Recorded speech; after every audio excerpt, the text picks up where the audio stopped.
Hello, everybody. Thank you for tuning in to the Stuff I Heard podcast. I'm your host, Joshua Peak, and I happen to have another episode with Joshua Treadaway. Hey, buddy. What's going on, man? Oh, not much. Got to watch some very interesting football this weekend. Not what I expected. No, Kansas City's defense made Buffalo look a little rough. Yeah. Did not expect them to handle Buffalo as well as they did. I'm gonna step away 1 second. I'm sorry. That's fine. That's fine. So anyway, we're doing a podcast here via Zoom. If you guys ever want to check out the podcast on YouTube, just look up Stuff I Heard or my name, Joshua Peak, and you'll see my videos and all sorts of lovely content that includes. That way you can get to see our lovely faces, because once in a while we do look presentable. It's rare, but it happens. Okay. But anyway, so welcome back. That's fine. So yeah, the Kansas City Chiefs did make Buffalo look ordinary. I mean, for a season that we've seen Buffalo look better than they've looked since the 90s, 80s, something like mid-80s, early 90s. Yeah.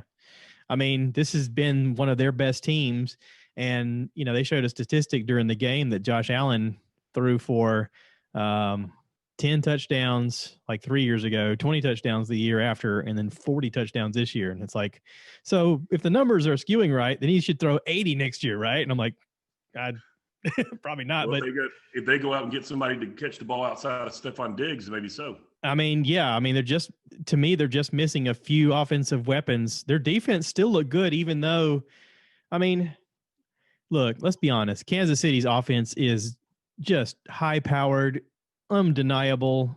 What's the guy number 10 from them? The Hill. Tyreek Hill. Yeah, Tyreek Hill. He took a little slant and all of a sudden almost took it to the house. They showed a statistic on all of his little go routes that just seem to they just position him all over the field, but basically he can take any route as a go route across the middle, and there's no defending it. I mean, his speed is just ridiculous. I saw more than one play where he's on the left side, he runs to the right, and then outruns the guy that's guarding him on his left side to catch the ball on an out route. And I'm like, how did you? That speed is just undeniable. I mean, God. And like they say, you can't teach speed. I mean, that's just something that's just, Well, and when you have that kind of threat, how are you going to defend against people like Kelsey or any of the other wide receivers that are right? I mean, going to be open? How many times was Kelsey wide open? Yeah. Or you have the threat of Mahomes running. No, they're a juggernaut offensively and defensively. They looked really good all season long. They've been kind of sketchy here and there, but literally in that game, their defense was top notch. I mean, the only game that we've watched them not look good was when the Raiders came to their house and beat them, which was totally unexpected. I don't think anybody thought that they would come in there and win the way they did. But I mean, that's the only game that they've looked somewhat normal as a team. I don't know what was going on with them personally, or if they just took the week off and were like, it's just the Raiders, we're not worried about them. Or maybe the coach was like, you know what, we could lose midseason. I could use this as motivation. I mean, maybe they tried out some stuff and was just like, let's just see what happens. I mean, sometimes it's just, that's why they play the games. On paper, Kansas City destroys them. Yeah. They just any given Sunday. I mean, yeah. Raiders of course, Raiders out of their mind. Of course, that takes us right to the NFC with Tampa Bay and the Green Bay Packers. I mean, I was really feeling like this was going to be Green Bay's year. I mean, Aaron Rodgers was playing at the top of his game. All of their components seemed to be coming together with offense and defense, and they just didn't get it done. Well, they didn't, but here's the thing. They were playing 13 men. I mean, even though he's not wearing that Patriot jersey, those black and white stripers were still giving him every single benefit of every single call. And then the one that saved the game for him, the pass interference, there was a holding call that didn't get called in the backfield. Green Bay was getting choked out from a guy behind him so Brady could throw the ball where the guy touched his foot together because they were running. They didn't actually pull on him, and then they tripped him. Well, actually, he did grab his jersey as he was falling. But the fact is there was a hold that should have been called before the throw was even thrown. But Mr. Brady, who the NFL wants to have in the Super Bowl so they can have big ratings. They love him. They do. Yeah. They want to have they want to have Brady and Mahomes, the old bar and the new guy. Even with Green Bay losing, I mean, give it up to the Green Bay Packers for playing really strong. I mean, they look good all season. Aaron Rodgers is still at the top of his game. I don't care what anybody says about his age being an issue. I don't think it's an issue at all. No, I just think they just, like you said, they lost the running back early in the game. Yeah. That's a big part of their offense is the play action. Yeah. So losing that hurt, and then they really don't have a second wide receiver outside Adams. Right. I mean, I mean, every time you looked at it, the last couple of drives, he was trying to go to Adams, and they were double covered. Yeah. Well, that's a problem when you're a one-dimensional team at a certain point. I mean, and that's the goal of every defense is to try to make you one-dimensional, and they did it. And that's what happened with Buffalo as well. I mean, their running back wasn't full strength, and so they had to go and Diggs, they just double-teamed him, and he couldn't. I mean, he had, I think 8 catches for like 70-something yards. Yeah.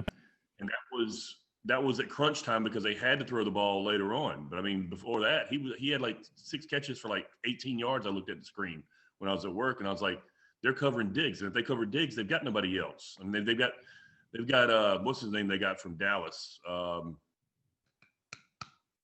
can't remember his name. I don't know. Little slot guy. I mean, he can catch quick little slant passes, but Diggs was their really only offensive weapon at the time. Well, and even with these being the top players of the last 4 teams playing, there were a lot of drop balls from everybody that should have been caught. I mean, it always amazes me at the catches that you see the ball thrown right at them and it hits their hands and they're like, ah. And I'm like, come on. That's when I yell at the TV. You had one job. Catch the ball. I saw Kelsey drop one right in the middle, over the middle, and I was just like, seriously? And nobody around him either. He's only dropped like 2 passes, and they had some kind of statistics that he's only dropped like 2 passes in the last 100 thrown to him. I'm like, holy crap, what a statistic. But yeah, I mean, that. I don't know. It's going to make for a fun Super Bowl. Again, like you said, how are Kansas City going to defeat against the referees in that game? I mean, it's the NFL is listed as an entertainment establishment.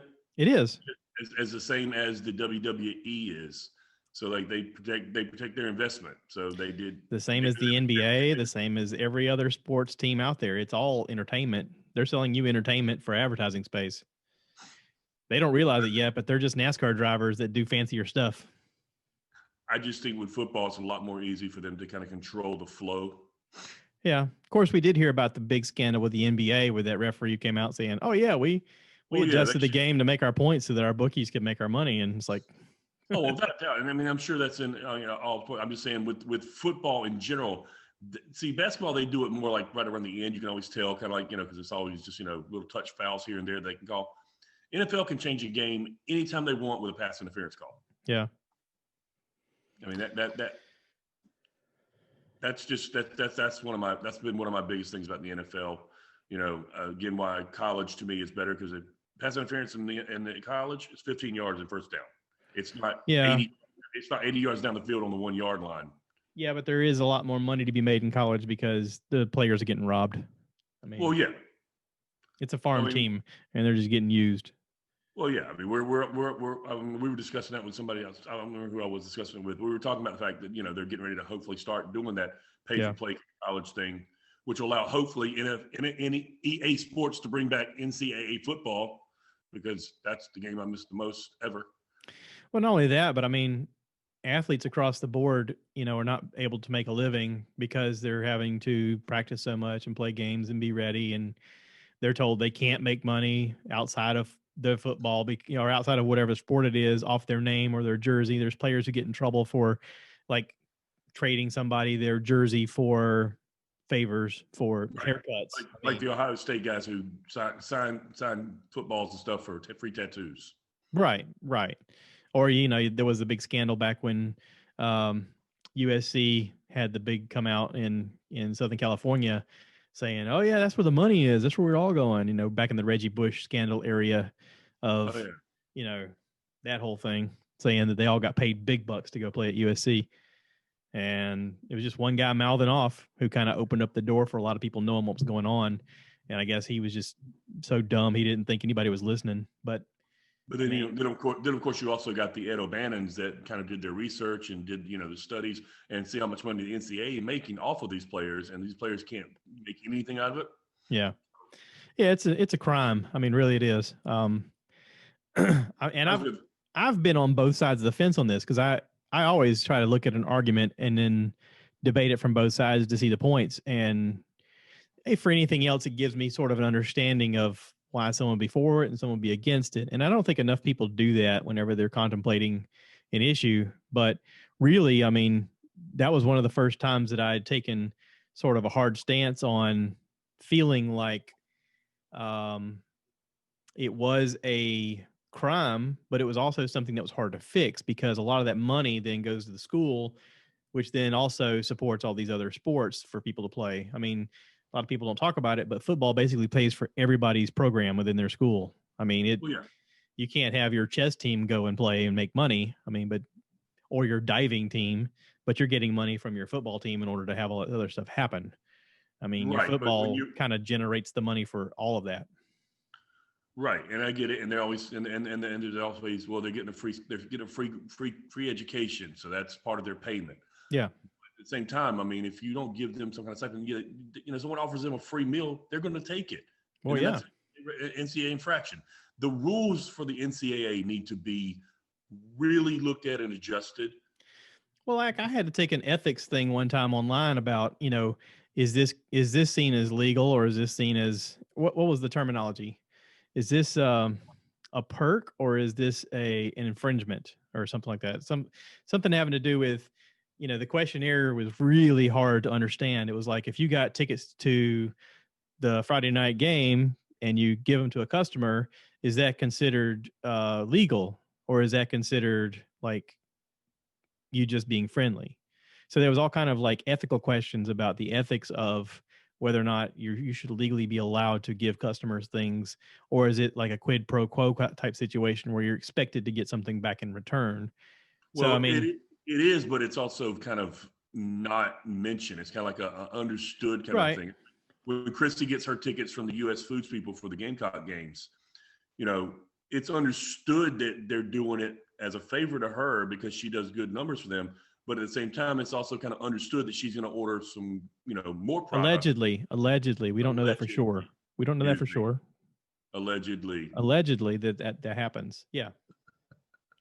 Yeah. I mean, I know of, I work for a food company and there's a competitor food company that I know of that openly gives contracts. They give money to customers to get them to sign a contract saying that they'll do business 100% with them.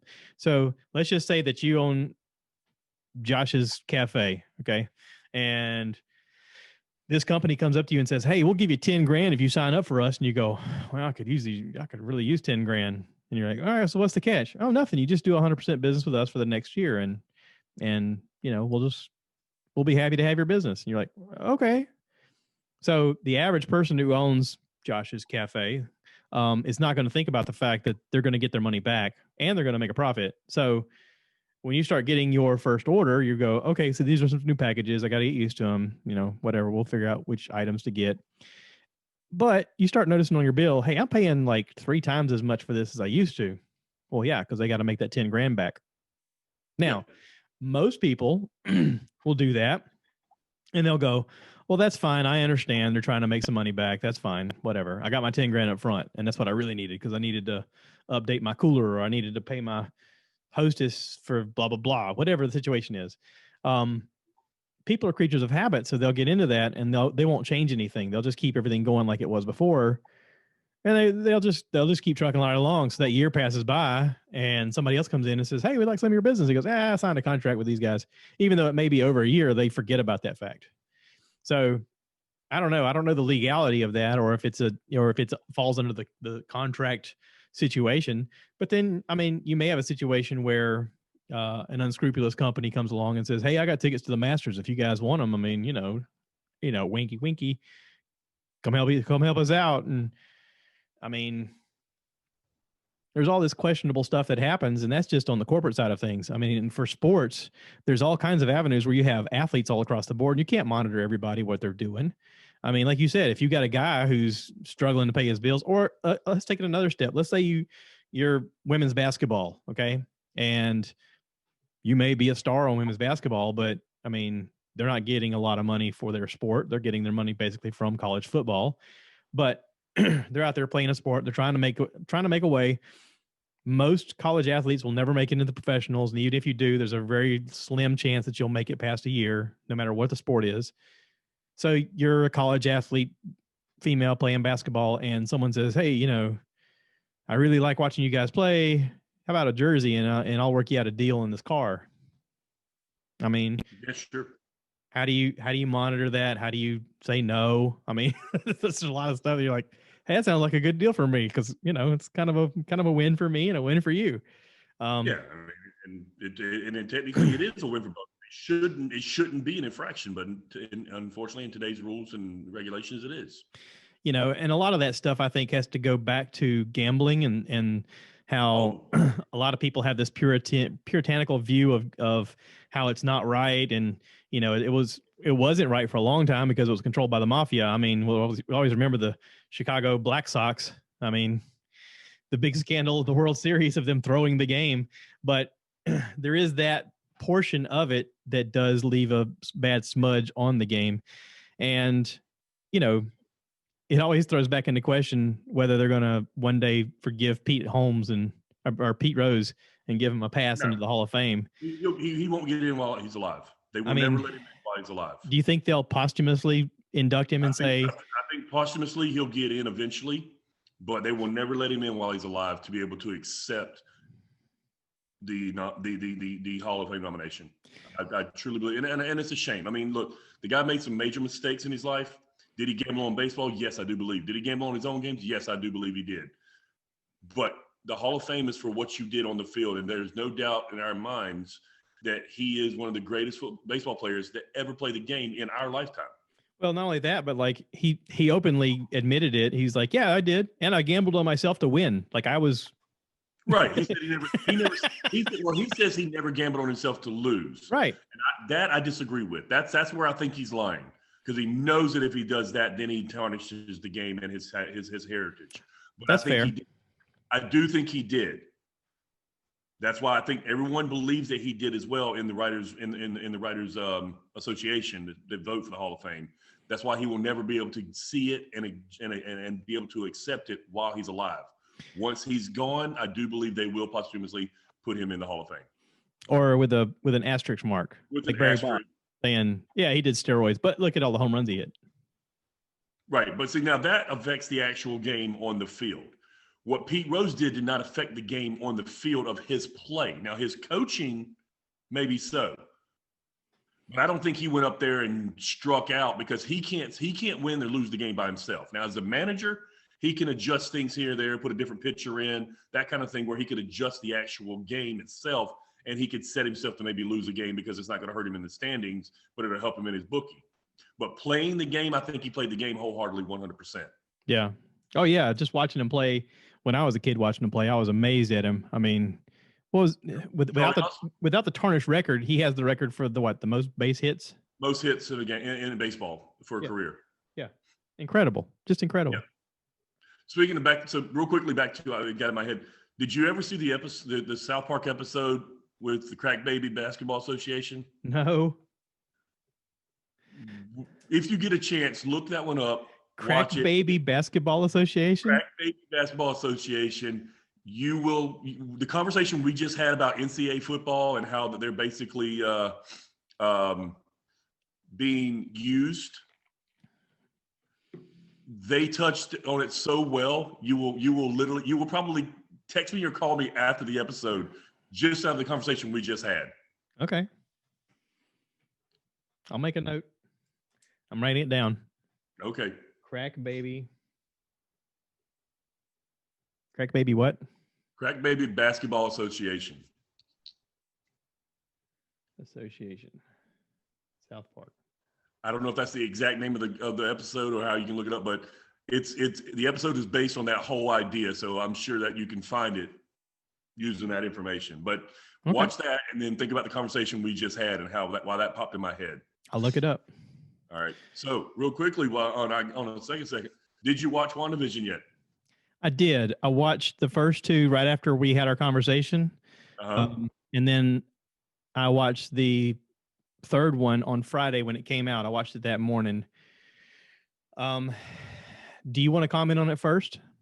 Well, here's my thing. I just wanted to see, okay, I watched the first two and it was campy to me, but I liked it because I grew up watching Nick at Night. Mm-hmm. And it reminded me of that whole kind of thing. But at the same time, like I told you, when there were little things here and there that hints that there was some really stuff weird going on. Yeah. And then that third episode that just came out this past Friday kind of led into what exactly I thought was going to happen, is that this is going to get really good pretty quick. Well, okay, so a couple things. I do like the nod to old Nick at Night, type shows, and the fact that they simulated some of those circumstances and some of the costumes and some of the dialogue and stuff like that. I don't like it though. You don't like it? I don't care for it. No, because, and I read this comment on there's several different posts or pages on Facebook that talk about it, and I heard somebody comment. He said they should have released this as just a really long movie instead of as a series that comes out weekly, because there's not enough to grab the viewer to want to watch further to find out the big reveal. And I kind of agree with that. I think that they sort of missed on their option to show a little more of this is what's going on from the outside in. We're three episodes in. If anybody's watched 3 episodes, we're going to do spoilers here. Okay. So if you don't want to hear that part, skip this part. So, the opening scene, where you see the first episode is in black and white. There are some images of things going awry, even though they're trying to put on this airs of we're just normal people in this normal neighborhood. And look, honey, we have normal problems. And they sort of do the nod to each other as, Vision doesn't eat because he's not human. But he's supposed to look human. So he's using his powers, supposedly, even though he's not really alive. This is all Wanda. This is all in her head. Everything that you see is all in her head. She's creating all of this separate universe type thing. Leading into that, there are moments where things go off the rails, and it's because maybe she's having a hard time keeping it all together. Maybe there's too many variables that's playing out, and she's trying to assess it. There's conversations that the two of them have where she asks some questions. What is this date supposed to mean? And he's like, I don't know. And he's supposed to know because he's a robot. Like he's an android, a sentient AI source. Quick little side note on that. Did you happen to see what date that was? January 23rd? August 23rd. August 23rd. So you felt a little special moment there? Yeah, just, They're like, they have my birthday circled. Yeah, Oh, it was hearted, but yes. No, yeah. I just thought that was, but no, I agree with you on that part. For me, I actually did like the aspect that it drew me in. Like, I would watch it as a movie and I understand how that would be instant gratification. Mm-hmm. And I saw enough subtleties that I knew there was something going awry, that, obviously this was, some kind of, manufactured universe kind of thing. And it caught me enough that I'm okay with, like, I actually liked it. Okay. Well, and we do see images of the black and white being slurred with color. There's the thing where she cuts her hand on the glass and you see the red blood. And it's like, okay, is this because that's really her getting hurt? Or is this her losing control of the environment because she's trying to control so many different variables with different characters and everything else? Or are these characters real? Are they real and she's just superimposing what they say and do in her mind, or somehow making them do it because she's changing their reality, which I think is going to be the case. There's a lot of things that are happening and we're not supposed to know everything yet. Right. And one of the final scenes when the lady comes over and then all of a sudden she's gone, and then she ends up in the real world, like kicked out of like Wanda's world. That's when I realized, this is totally, like, I knew it was Wanda's world, but I thought maybe someone was like manipulating a little bit here and there. No, this is totally in her head. Right. she's gone to a deep dark place because Vision's gone after in game. Well, not only that, but when she's kicked out of that world, you see big spotlights all in a circle and like tents set up and helicopters going around, and you're like, you see sort of an image of this like a bubble, like a bubble, like a big energy bubble around something, and you're like, has she like taken over some aspect of society and like she's controlling everybody in the town and what they see and do, and maybe this is part of it. Now, there was that moment where they hear the weird sound and she notices the character coming out of the manhole, and he's like in a bee outfit and has bees buzzing around him. Yeah, and she stops and she's like, no, not yet. And she somehow backs it up. And I'm like, wait, what the hell just happened? You know, I don't know what that's supposed to be about. So that doesn't intrigue you enough to make you want to watch the next episode? I'm going to keep watching it because I know it's going to have a payoff. I mean, they're not dumb. I mean, the people at Marvel know what they're doing. And I'll be honest, I did not know enough about the Scarlet Witch before this happened. When she appeared in Avengers, I didn't know who she was. Like, well, I was. And the funny thing is, neither did Thanos, apparently. Oh, yeah. We're going to change that. Yeah. He's like, I don't even know who you are. She goes, you will. I'm like, what does that mean? So, I mean, we were familiar with Vision at least being the voice, you know, inside of Tony Stark's AI. But then, like, I've been watching these YouTube videos that are supposed to like explain a lot of the stuff, and it's talking about comic books that came out where they had a love affair, the two of them, and you know, they apparently had twins, and the twins are supposed to be, you know, super powered as well, and there's this whole saga of things that happens with these twins. So in this show, they have the twins. So there's the nod of, okay, is this going to be how the twins are born through her weird psychic ability to do all of this stuff? I mean, is this how they're going to write it into there? I don't know. There was a scene where she finds the helicopter in the bushes, the little toy RC helicopter in the bushes, and it's like red and yellow, and it has some weird insignia on the front cab. And I'm like, what is that? I mean, it's sort of like Iron Man colors, but it's not Iron Man. It's not anything to do with Iron Man. But why is that in the bushes? And what is it? Why is it color and everything else is black and white? What is this supposed to signify? I don't know. If I'm not mistaken, I can't remember for sure because I'm getting a little older. My brain's getting switchy. But when her brother got shot, the rifleman was in that helicopter. It was a marksman, and he was supposed to shoot her, and her brother ran out in front of her and took the bullet. So maybe this is the helicopter from the show, from the movie. Right. Do you remember when they fought? Vaguely. When they fought Ultron. Ultron, yes. Yeah. I believe, if I'm not mistaken, there was a helicopter, and her brother was shot from that, I believe.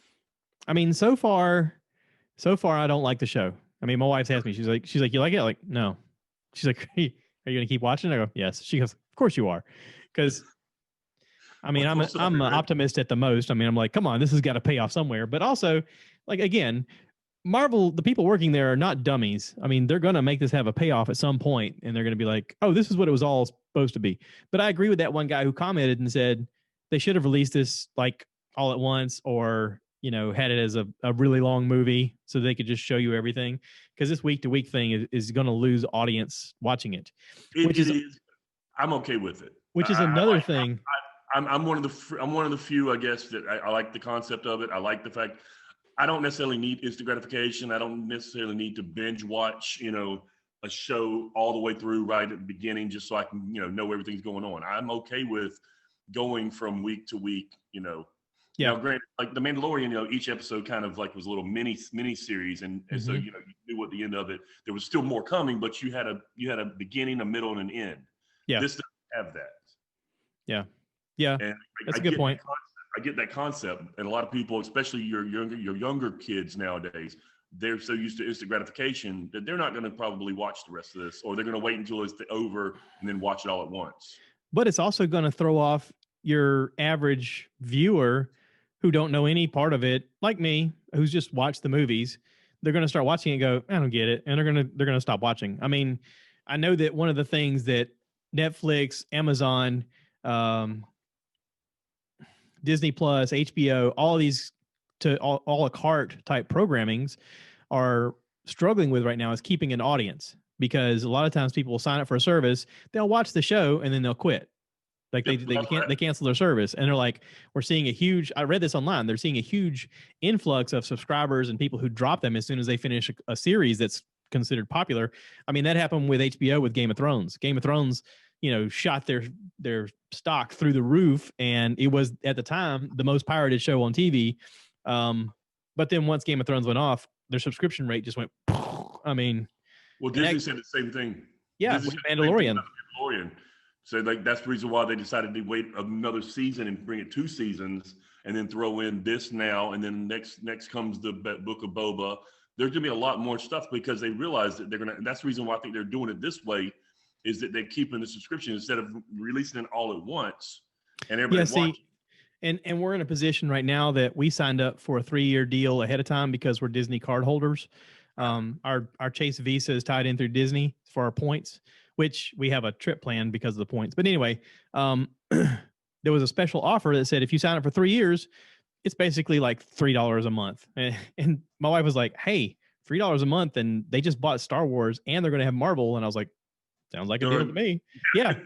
$3 a month. Why not? So we signed up for it, and I'm glad we did. But like, if we didn't, if we were just the casual person who waited to watch The Mandalorian, we would have canceled as soon as Mandalorian went off, and then signed up for it again at the beginning of season 2, and we would have signed off at the end of season 2. And then with this WandaVision thing, I'd have gone online and seen the reviews and went, nah, screw it. We'll just wait for season 3 to come out of Mandalorian. I mean, that's really something that Disney is fighting uphill against. Well, yeah. But I mean, that's something that Disney sort of has to fight uphill against, is how do we get people to sign on so that we can get some revenue coming in? I mean, I know even with their, COVID standards and stuff like that and trying to regulate people at the parks, they're struggling to make money. I mean, there's a lot of these companies out there that are legitimately hoping that people stream their service to make money. And Netflix is not immune to that. And Netflix, has a history of coming out with good shows, and they still do. But at the same time, they got a lot of competitors now. And, if Blockbusters taught us one thing in life, is that if you're at the top, there's only one way to go. Yep. There's always somebody gearing up to take you down, and they're going to come up with a better mousetrap. I mean, I watched a lot of stuff on Amazon Prime lately that I thought, dang, this is so good. And I'll look through other stuff they have, and I'm like, I haven't watched anything bad yet. Like if I couldn't afford any of these things and I just had Amazon Prime, there's enough content to keep you busy with television shows, with comedy, with dramas, with all kinds of stuff, horror flicks. They really come out with some legitimate stuff. And if you didn't need to spend the money for Netflix or Disney or whatever, then why not just keep the Amazon Prime and watch it? I mean, it's just as good.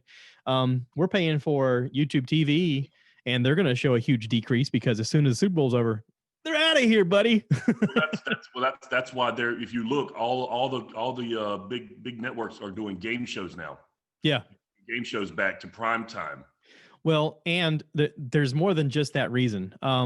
Game shows are cheap to make. They can make a lot of them in a short amount of time. And with COVID regulations, you sort of have restrictions on keeping people in bubbles and then being able to use them for a certain period of time. Vanna White and I read online, Vanna White and Pat Sajak, they record, what was it? They record an entire season in 3 weeks. Okay. So basically they just record for 3 weeks and then they're done.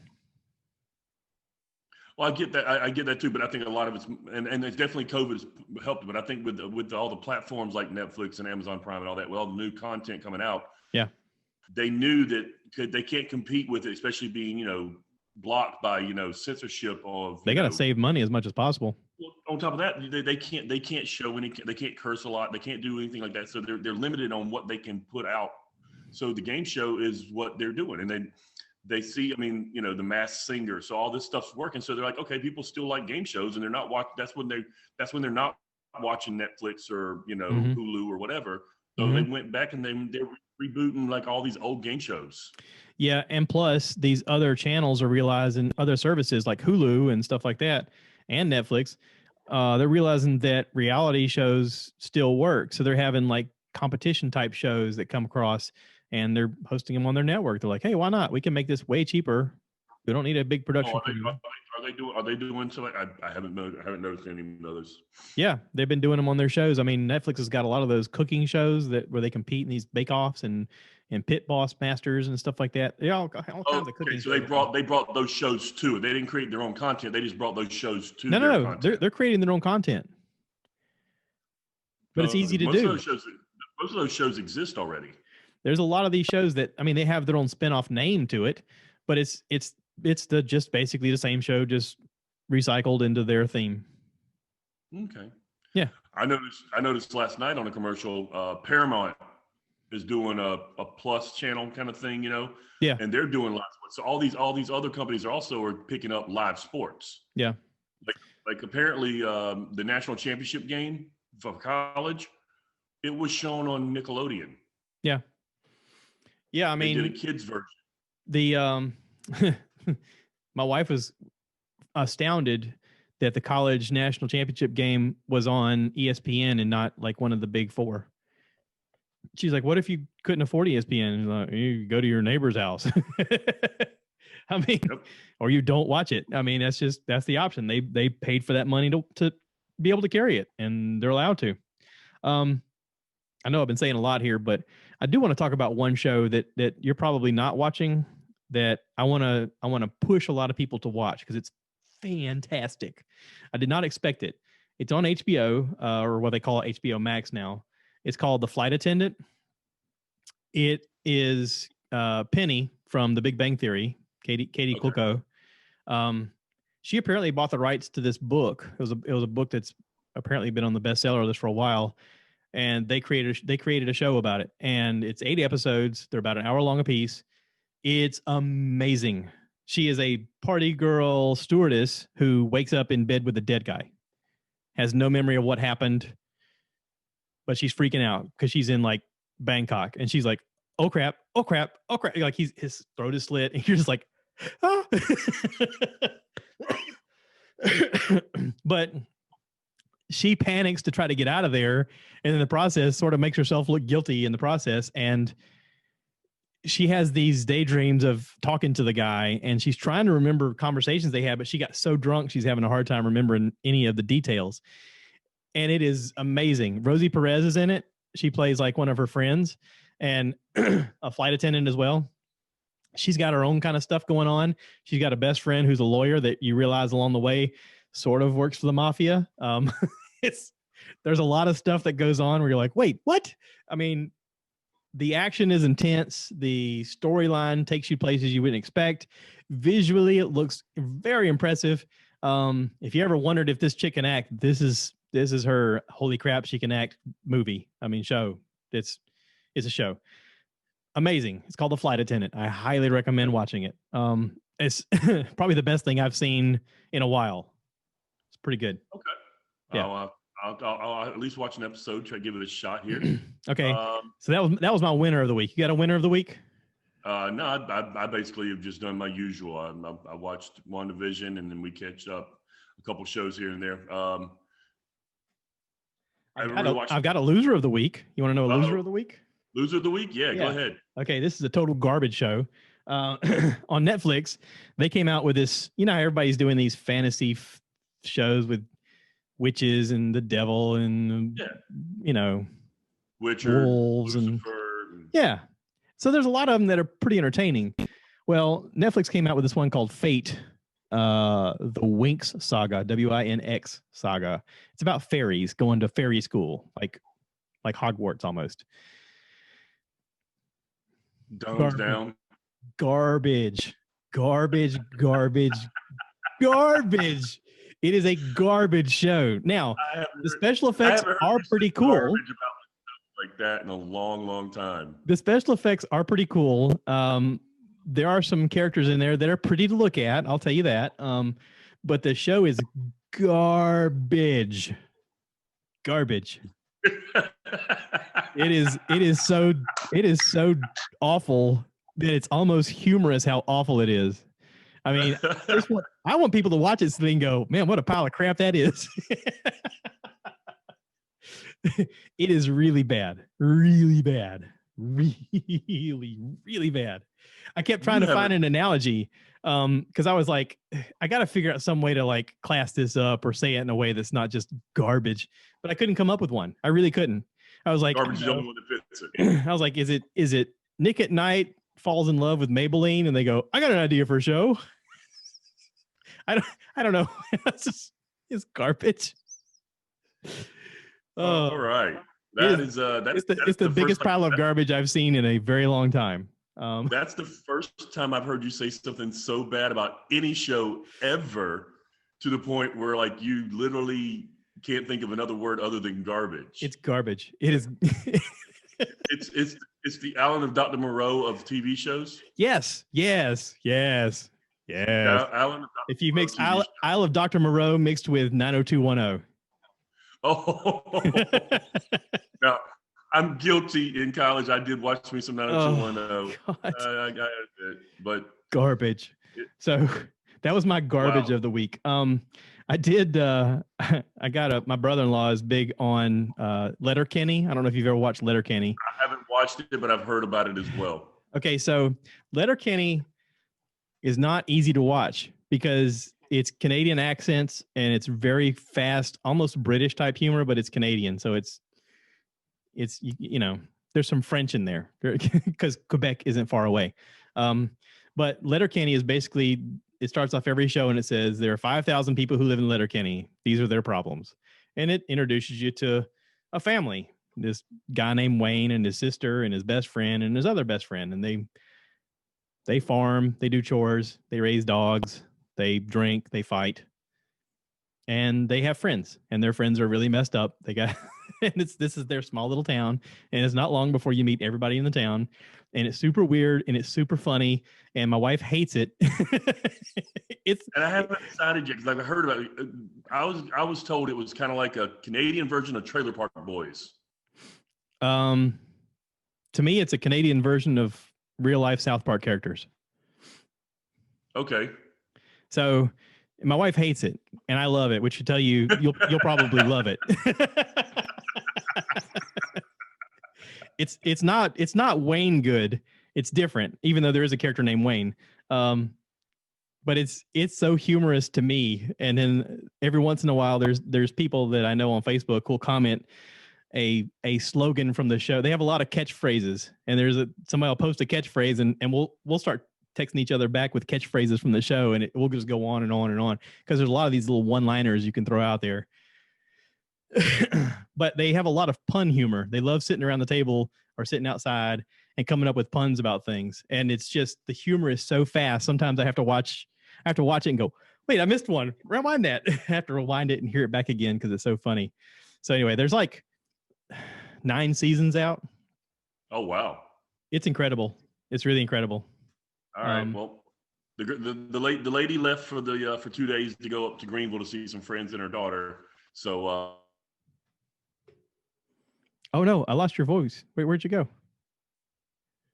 You went silent on me. I can see your mouth move.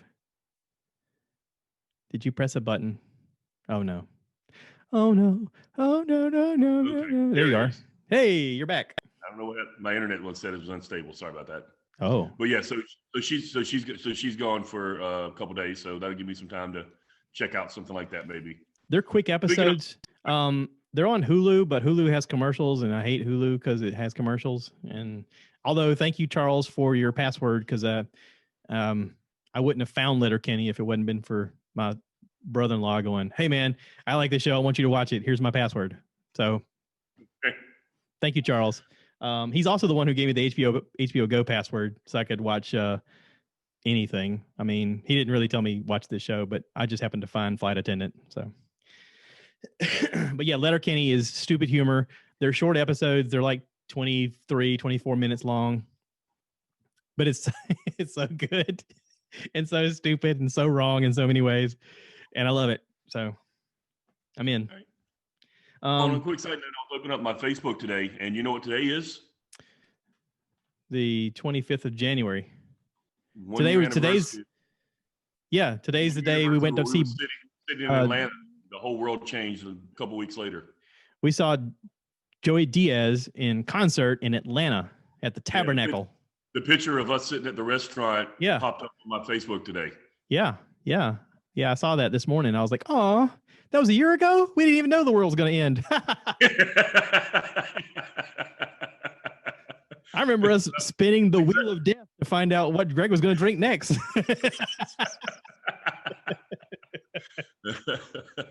And the bartender made that mixture, and she goes, ugh. She hands it to him. He goes, hey, it's not bad. And I was like, what? What do you mean it's not bad? Even she went, ugh. Yeah, when the bartender goes, ugh, that's usually a bad sign. He goes, really? It's less alcohol than what I was drinking before. I was like, ah. I'm so glad we're not driving. Oh, thank you, Uber. Yeah, that was a fun trip. And we had fun stuff planned for the year, more fun stuff, and yeah, everything kind of took a weird turn after that. It did. I did notice today, and I don't know why I didn't think about it before, but when COVID outbreak started, there was a conversation that happened where I remember people saying, oh man, can you imagine being locked up with your significant other? The birth rate's going to be through the roof. We're going to have a huge baby boom. And apparently today they came out with a report saying that there was a sharp dip in births, that actually people had a significant drop in births. Not exactly sure why. I know it said a lot had to do with people being more cautious, people trying to keep social distancing. But I was talking to my wife about it this morning, and I said, well, maybe it also has to do with like accidental births, because there's not as many people going out and partying, and they're staying away from each other, and they're not drinking and making, that, oops, I'm pregnant situations happen. Maybe that's what contributed to that as well. That actually probably has a lot. I didn't even think about that. That makes a lot of sense. That's probably what it is. Yeah. Yeah, it wasn't a statistic that I thought would happen. I mean, I remember when it started, I thought, wow, there's going to be a lot of babies coming around here around Christmas time. Yeah, I thought we were going to have a lot of COVID babies. Yeah. Well, so we had a lot more of Netflix and not chill. Yeah. Yeah. A lot of sitting around thinking about things like, man, I can't go out and do anything. Maybe it's mental health across the board. Maybe it's not just the fact that they can't socially do the things they were doing before. Maybe it's mental health from everybody being a little more paranoid, being a little more cautious, being a little more stay inside, hibernate. I don't know. Could be. I know TikTok apparently is way up because everybody's on there now doing those stupid dances. I mean, I don't understand TikTok. I don't get it. I know you downloaded it and you shared a few videos, and I see it, but I just, as a platform, I never felt the urge to download it. I've tried to create a few things on there, and it's usually just YouTube videos that I've sped up to meet the requirements for the whatever 30-second, 1 minute, whatever it is time period. Like when I built the Razor Crest out of Legos, I made like a really fast forwarded version of me building the Razor Crest out of Legos. I did want to see that kind of TikTok thing out, but I mean, everything is just some stupid little dancing or somebody trying to. Well, I like the ones that are, the ones about people showing off their collection of bourbons and stuff. This is the thing that I think is the most expensive. This is the thing everybody wants to have. This is the thing people try to steal. This is the one that's kind of cute. I never see those. The only ones I see people posting are the ones where people are trying to do, video dances and things like that, or the girl who's coming out doing the song, and then the girl, you're gay, I'm gay too, and what is your algorithm? I'm just saying, like that's the ones that like the people are like showing whenever you're like looking at videos on what was it? What was I watching? The Daily Show, I think it was, back for a while, and they did something like that. Okay. Yeah, I mean, Christina Pajinski does that show with her husband on YouTube. The Two Bears, Tom Segura, Two Bears, One Cave. They have a show called Your Mom's House on YouTube. It's a podcast as well. She says that she loves finding the retards on TikTok, the ones with no teeth, talking about how they got their mama pregnant or their sister's brother, uncle. With I pulled her tooth the other day. It come out of my neck. Some crazy crap. She has an algorithm where she finds the most messed up people, and she loves sharing those videos on Your Mom's House podcast. I don't like those videos. I do find a lot of I guess because I'm kind of a handyman and I look up handyman stuff. If I find a lot of handyman type stuff where they do, nobody's gonna know. They're gonna know. Nobody's gonna know. They're gonna know. Nobody's gonna know. And they show like a door that's a bookcase, and they pull it and it's like a secret room. You're like, oh, they'll show some handyman secret of how they've done something, and I'm like, oh, dude, how did you do that? Like it's kind of a quick reveal. I love those videos. I don't know why, but. The only ones that we saw recently that I thought were kind of cool. Bailey was home for Christmas, and Chrissy bought the Echo Show. Mm-hmm. It's like a new version of the Dot with like a video screen. Yeah. Well, she was showing pictures of people who set up their Alexa for like Alexa intruder alert, and like all the lights in the house went like dark red and it got black, and then you started playing like the Emperor's theme song. And it's like, oh, you fucked up, you messed up, You've seen those? Yeah, I've seen those. They have the red lights that suddenly flash, and the sirens go off. And yeah, I like those. Yeah, I mean, it's made me realize that a lot of the content that I normally consume is old. By that, I mean, like that video that you watched, that's stuff that you wouldn't have found if it not been for TikTok and these young kids making these videos and showing you things that they pulled off. It's sort of, there's a lot of people doing stuff with like LED lighting and stuff in their rooms, or in their, like building it into their furniture or hiding it in their bathroom behind mirrors in a way that does something that I've never seen done before. And it sort of taps into this new thing of creative building concepts that I don't think I would have seen otherwise, because your algorithm of your life is the thing I'm used to looking at. I'm going to keep looking at. It's, we talked about it with politics. If you wear a red shirt or a blue shirt, that's kind of what's going to be in your newsfeed. Same thing with anything else, though. If you're on Google and you Google a bunch of conspiracy theories, then when you open up everything on your social media, it's all going to be about conspiracy theories. If you do nothing but Google pictures of puppies and kittens playing, then everything that you open is going to have pictures of puppies and kittens playing. It's just the algorithm built to navigate its way to you. So I guess my brain, the way I work, is I'm constantly looking up how to do things differently, or how to light things differently, or how to build things differently. And so that algorithm has then driven me towards that content. So I guess this is the moment where you come out and you say, guys, I've been thinking about it. You're going to tell me you're a girl, right? Come on. Oh, yeah. Okay. Now, I will say this. I have family members that have gone through the coming out as identifying as transgender and saying that they feel that they're not who they were born to be. And I had a hard time wrapping my head around this until I watched a couple of these videos on TikTok. I don't know how they cycled through eventually into a feed, but I watched a couple of these videos where there's a girl or a guy on there talking about, all my life I never felt like who I was, and this is how it started. And they show like a timeline video, and I don't know how they do it. It's incredible, the splicing that they do. I mean, I don't know enough about the app to do that kind of stuff, but they'll show a transition of their life of being a kid and then growing up and then finally doing the transition. And you're like, well, crap, you look like a totally different person. Like, it's not who you started off being. And there's something about it very endearing to me that sort of melted my frozen heart about the issue. I mean, a lot of people will say they feel a way about a thing for a long time and they'll never change their stance. And I feel like I'm changing my stance. I feel like I'm a little more understanding and a little more, I don't know. I kind of want to hug all these people and say, I'm so glad you're happy. Like that's kind of, and it sort of, the family members who I've, had come through our family and say these things, I kind of want to then reach back out to them and say, I get it.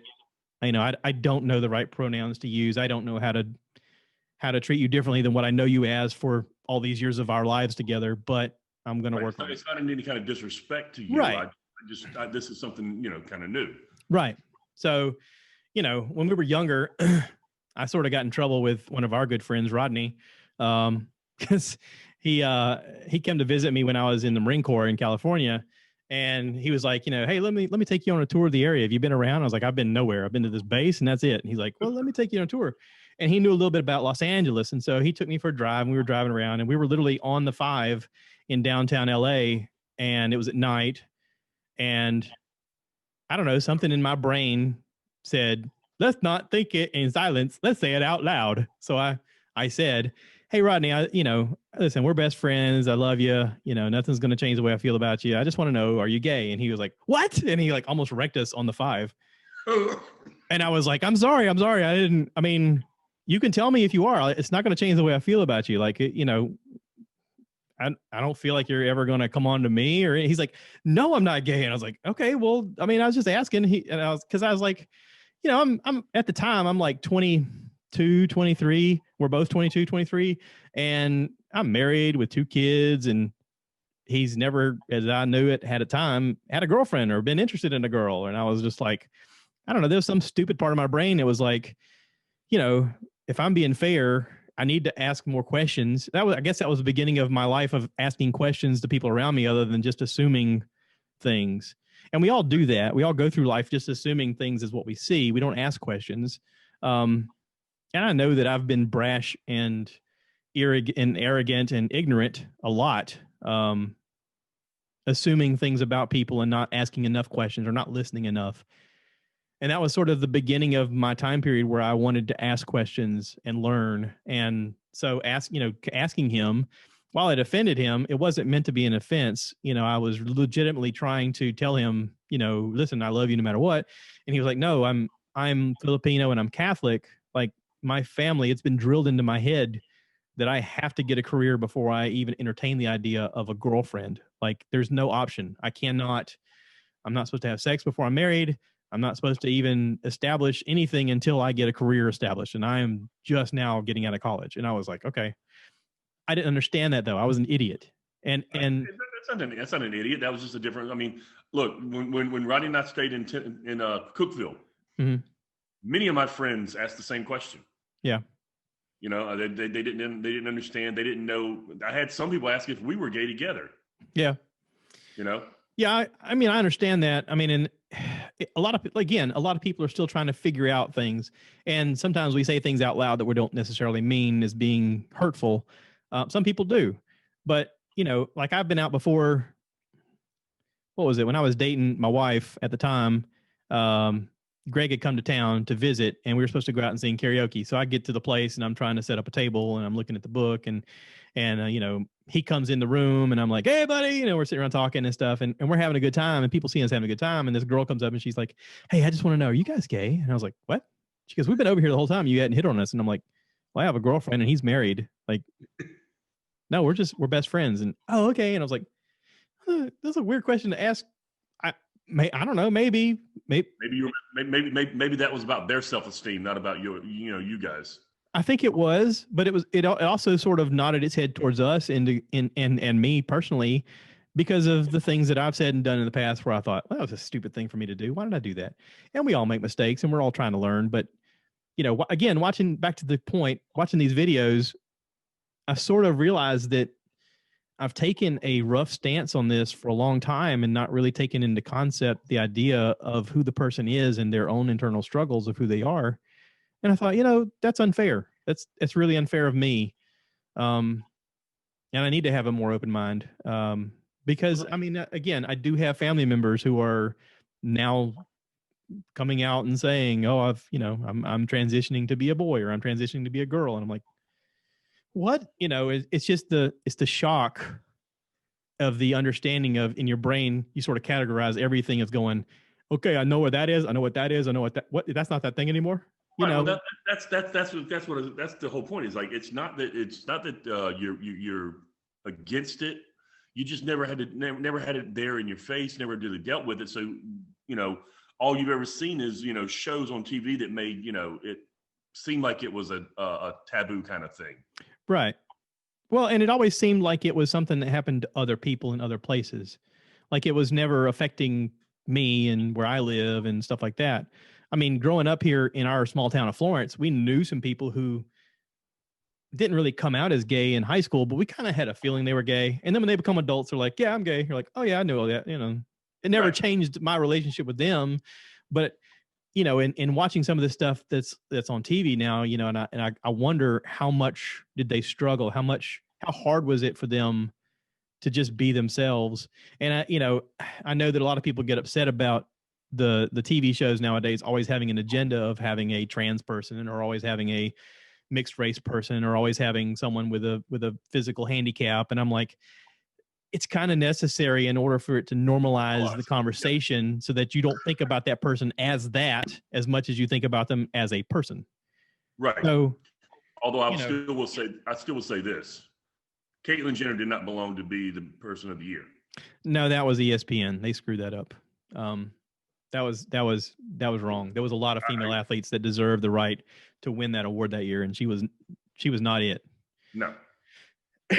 Now, as a humanitarian type effort, yes, you could say that she did a lot for the trans community of being a model type A macho guy that won decathlons in the Olympics coming out, and you go, okay, cool, good for you. I mean, yes, that does deserve attention. That does deserve conversation. That does deserve all of that.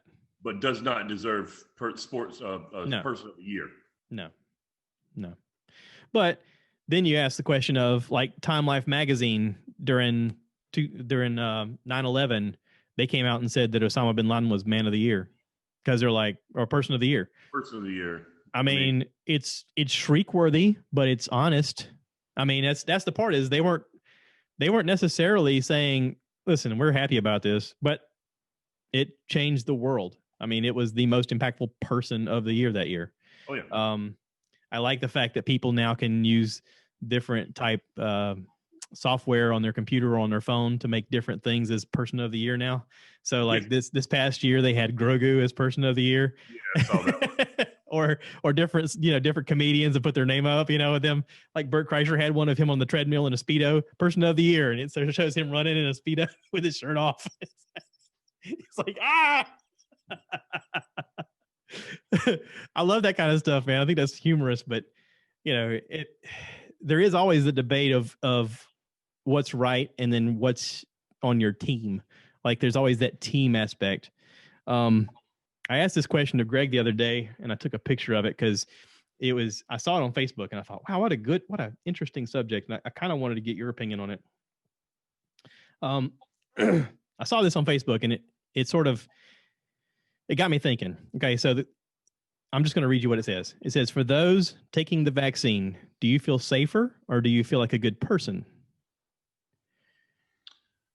And I wanted to get your thoughts on it. I asked the question to Greg, and not to put words in Greg's mouth, but Greg said, I feel like a good person.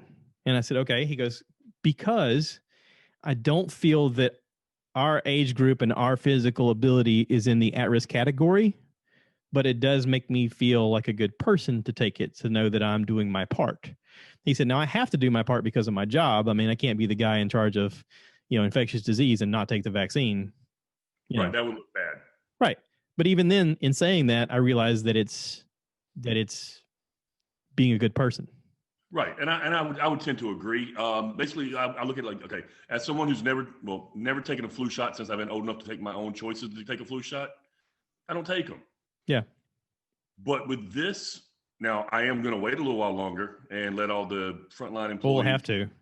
Right. But I'm going to let all those guys get theirs and make sure that, there's no long-term adverse side effects, anything like that. But yes, if the opportunity comes in and I have the opportunity to take the vaccine, will I take it? Yes. And I'll take it because I want to be a good person. Right. It's not that I feel safer. I mean, honestly, I think a mask is going to be around for a little while. I mean, I do too. I don't think masks are going away. I think it's going to be our new normal. I mean, I hate even saying the term new normal, but I made a comment to Dolores. I said, we need to start buying masks we're comfortable with. Yep. Not just the paper ones, not just the one your friend made. We need to start buying legitimate masks that we were happy with. And she was like, really? And I was like, I don't think this is changing. 15 years ago, when I lived in New York, when we were riding over there, you walk downtown in Manhattan, a lot of the people that were coming over from Asia, they were already wearing them back then. Right. And I remember making fun of those people. I mean, you'd see it on TV and you're like, why are they walking around on the streets with masks on? That's so stupid. Well, now we're doing it. I made fun of them as well. Yeah. I laughed at the concept. And now they've been doing it for 15 years at least, I know of. I'm sure a lot longer than that. And now it's going to, unfortunately, like you said, it's our new normal. Well, and I agree with you on the good person aspect. I think if I'm going to take it, it's to be a good person. It's not necessarily to protect myself. Although I asked that question to Greg, I said, so I've never been one who's wanted to take the next thing that comes out, whatever the vaccine is for this or that. I'm not one of those of, oh yeah, I need to get this flu shot every year. I don't Right. want to get a flu shot every year. To me, it does more damage than good, just in my stupid monkey brain mindset. Okay, I was in the Marine Corps. You I know, think the same way, man. they made us take everything. I'm sure I got some experimental crap in the Marine Corps that makes me glow in the dark if I look at it the right way. I know my kids got immunized, and I mean, Jacob was 2 when I got out of the Marine Corps, and like I kept taking him to the health department to get boosters, and they're like, no, he's good till college. I was like, what? Yeah. Both kids have to come here. Yeah, yours don't. I was like, oh, okay. I don't know what that means, but cool, I guess. Well, I'm just, you know, the whole funny joke, I guess, I can't remember which comedian it was, but it's talking about the fact that vaccines, polio was gone, measles were gone. And then these people stop vaccinating their kids because they're worried that it's giving them all autism. And now we've got measles back and we've got polio back. I mean, vaccines do work. Yeah. Well, and Greg said, he said, I recommend taking it. He said, for the average flu shot, you know, that's debatable. He said, for this, if I were you, I'd take it. I said, okay. Yeah, and that's my thought process. Like I said, once it's opportunity for us to get it, just like the regular, you know, people on the street. Yeah, I'll take it at that point because it'll be probably a year and a half, and I think that's going to be more along the lines of you'll know any kind of long-term side effects or, you know, any kind of adverse, you know, reaction kind of stuff. And I'll take it, like you said, I'll take it to try to be a good. It's just the same reason why I wear my mask. yeah. You know, when I go to the store, I mean, people don't have to ask me to go put on a mask. I'm not. To me, it's being respectful to people who are struggling. That's it. That's all it is. That's, you know, working in the restaurant industry, you know, I take these reservations. I have to tell people, by the way, we do require masks to come into the building. Mm-hmm. We do require, you know, to keep it on till you get to your table. And you have to go to the bathroom, put it on for when you get to go to the bathroom. And it's silly because a lot of times they're coming in, their table's right beside where it came in. So, I mean, really, it's not a big deal, and they're taking it right off. But it's the perception of what other people see. It's the habit. It's like you have to get into the habit of it being what you do. Like seatbelts. It just has to be like when we were kids. Like hardly nobody wore seatbelts. You just stand up in the front seat, and your mom would give you that arm every time she hit the stoplight. You know. But at a certain point, they went, yeah, seatbelts are kind of important. So you start wearing your seatbelt. And when you get in every day and you go, all right, we're not starting the car until you put the seatbelt on.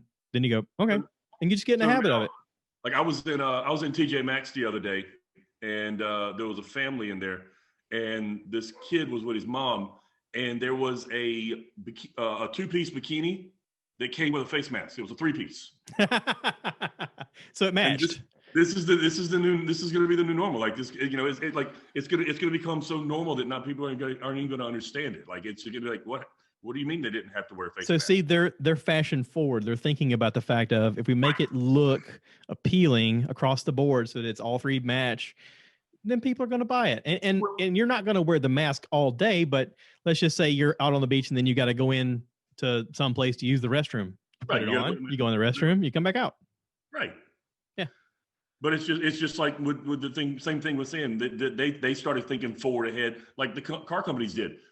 You know what made me really remember to put my seatbelt on forever? Were cars when I first got in them that automatically seatbelted you.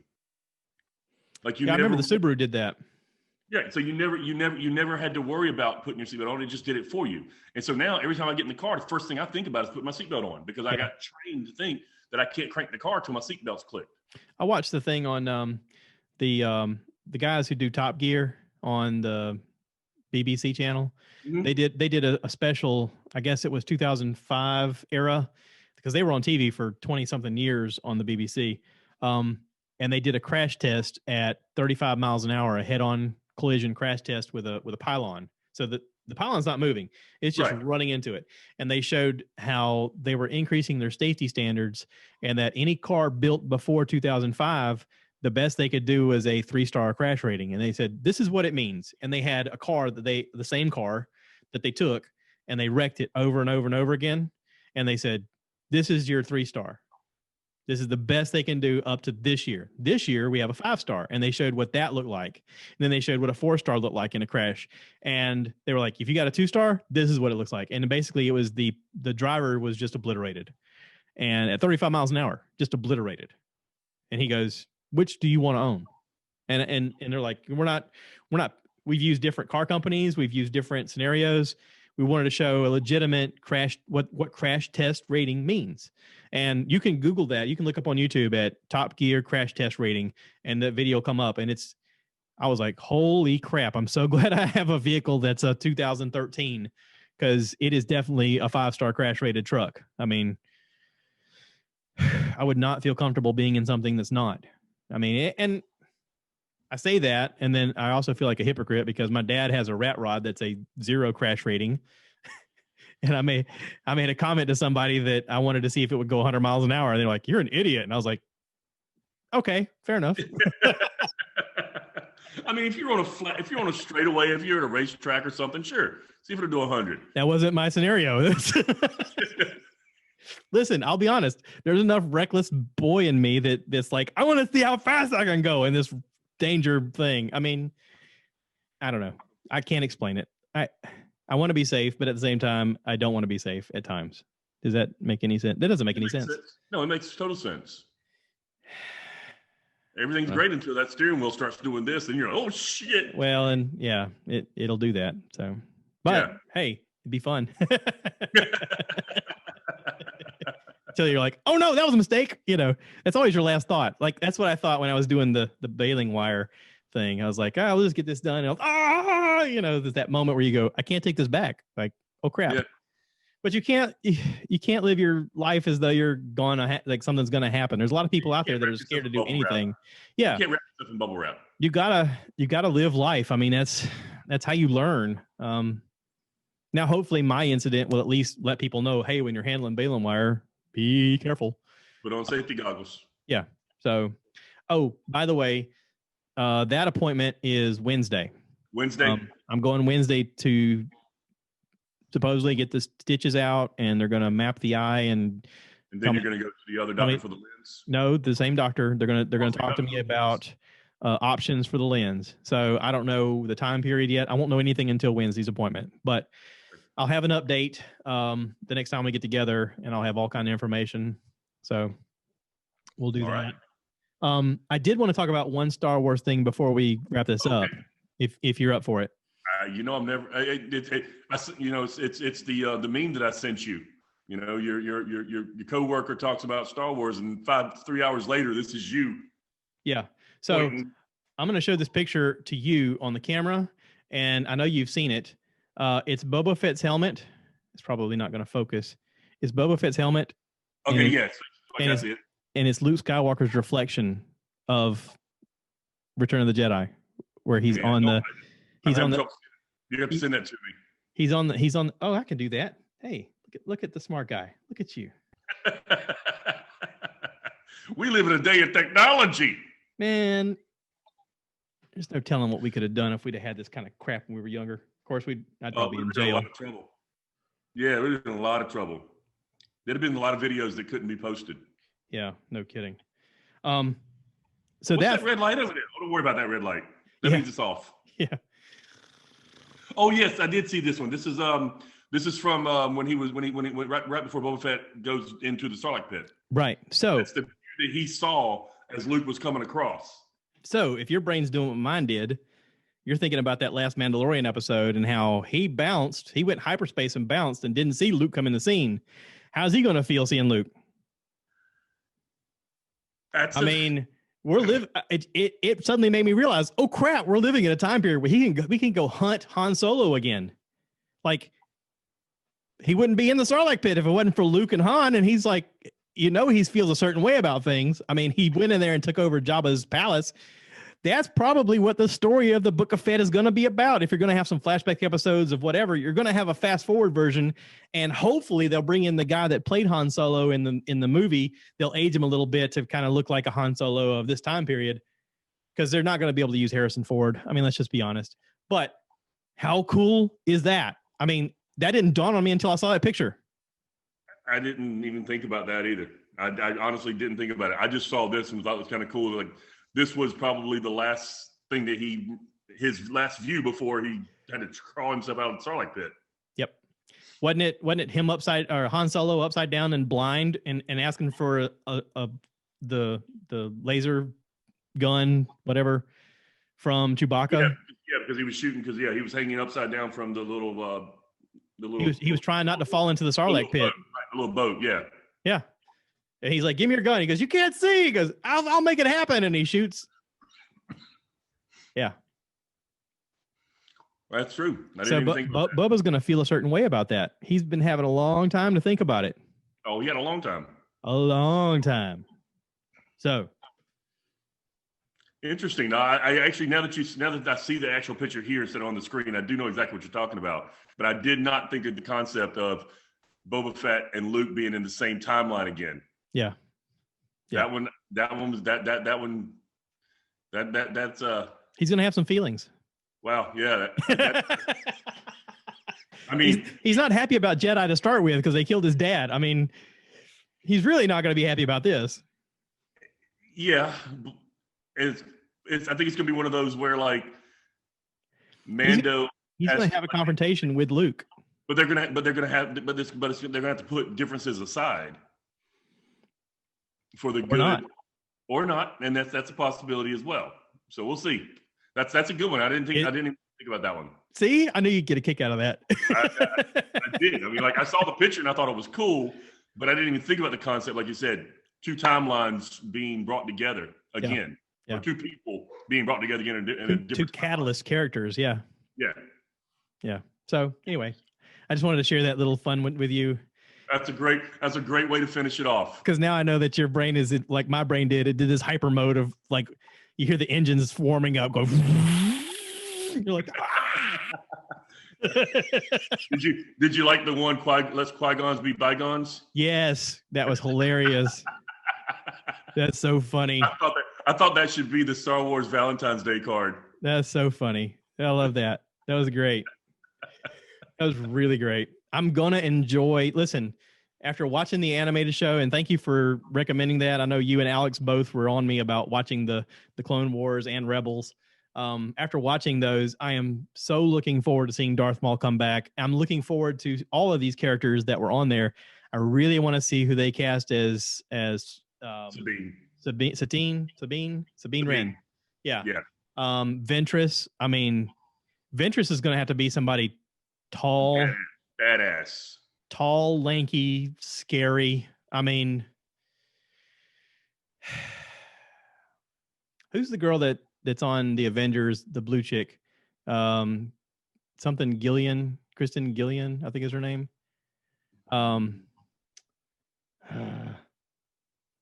She was on You talking about the newer one or the older ones? The Guardians of the Galaxy. She's the blue chick, the daughter of Thor that's their adversary for a while. I know you're talking about. Gamora's sister. Yeah, I know you're talking about.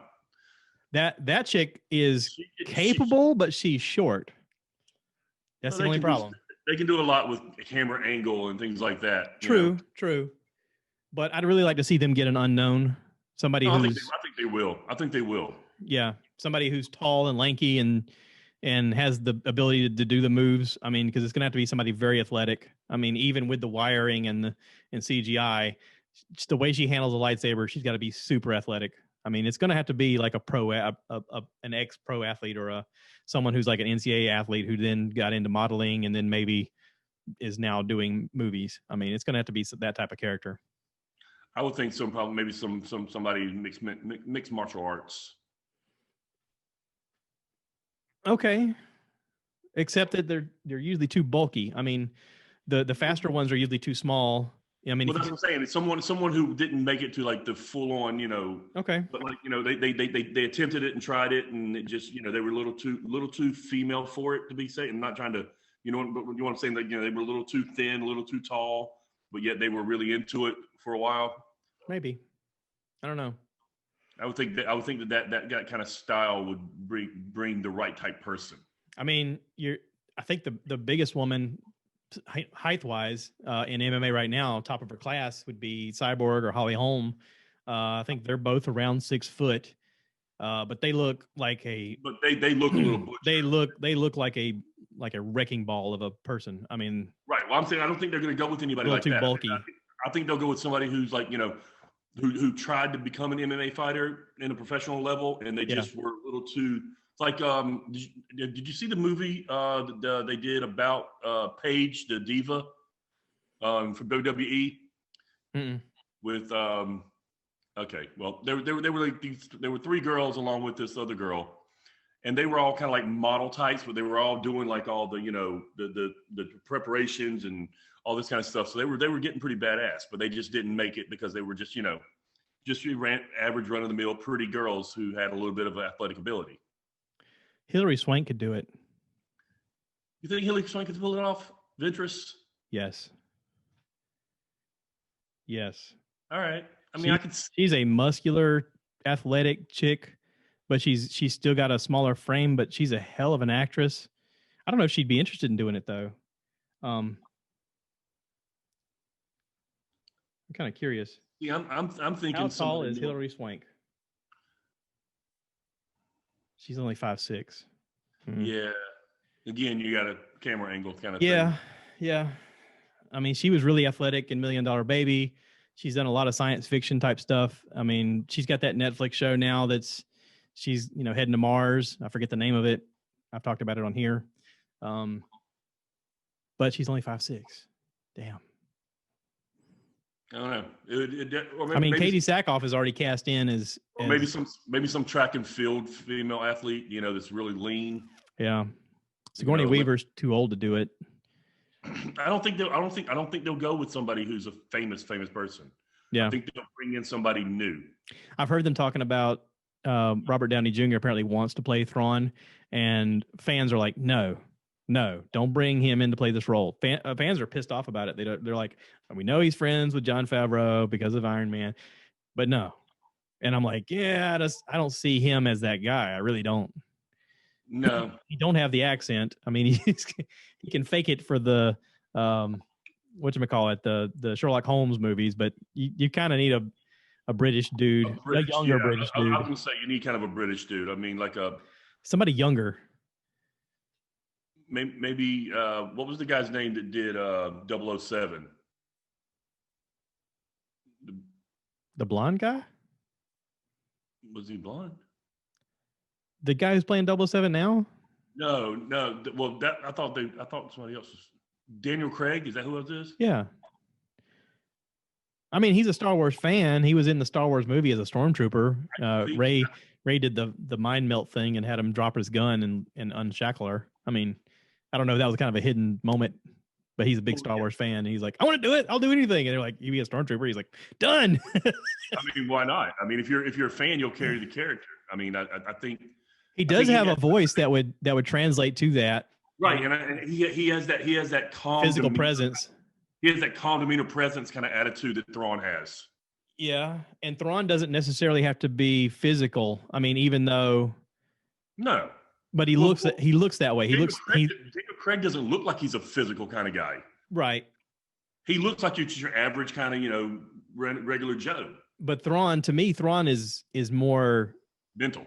He looks menacing. I mean, the red eyes, obviously, the blue skin, the contrast, but the red eyes is the first thing you notice. But also, like, he's got like really high cheekbones, and he has a command of his voice. And I mean, Daniel Craig could do that. It's very possible. But I don't know if he'd want to.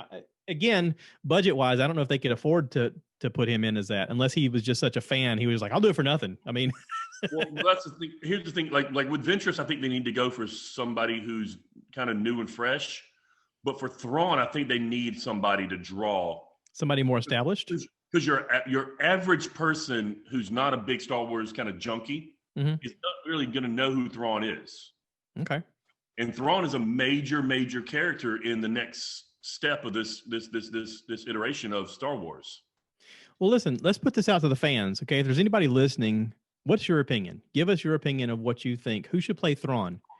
If you don't know who Thrawn is, like, do a little Google research. Just find out who he is. There's lots of video out there, lots of images. You could see what he looks like. The guy who played who did his voice or whatever, listen to some videos and hear how he sounds. He has a very almost like a chess moves kind of mentality of I know several moves before you know it kind of attitude. Yeah, give me your opinion. I mean, share it on here. Well, I'll share your opinion on here. If you want to come on and debate us about it, we'll debate you about it. I mean, we can do that now. We got Zoom, baby. So anyway, I'm gonna wrap this up. We've been on for a long time. Again, thank you for being on here. I didn't know what I was going to talk about before I started. I literally had 1, 2, 3, 4, 5 things written down, and we talked about way more than that. So that was great. You make it easy, buddy. Thank you. Always fun hanging out with you and being part of the cast, man. Yeah, man. I wish we could hang out in person. I know it'll come back around, but looks like it's not going to happen until I can see you properly. at least, you know, at least we got this for now. Yeah. Oh, Mom said she heard your comment about. See, I'm trying really hard not to curse. Your mom will thank me. She did thank you. So unfortunately, I did not do so well on this episode. That's okay. Sorry. It happens. So anyway, appreciate it, brother. Take care. Love you. Everybody out there, thanks for listening. Please remember to rate, review, subscribe. It does help the channel succeed. I need your help. Whatever you can do. It you know, this growing this channel helps everything continue. So until next time, you want to do it? Cue the cow.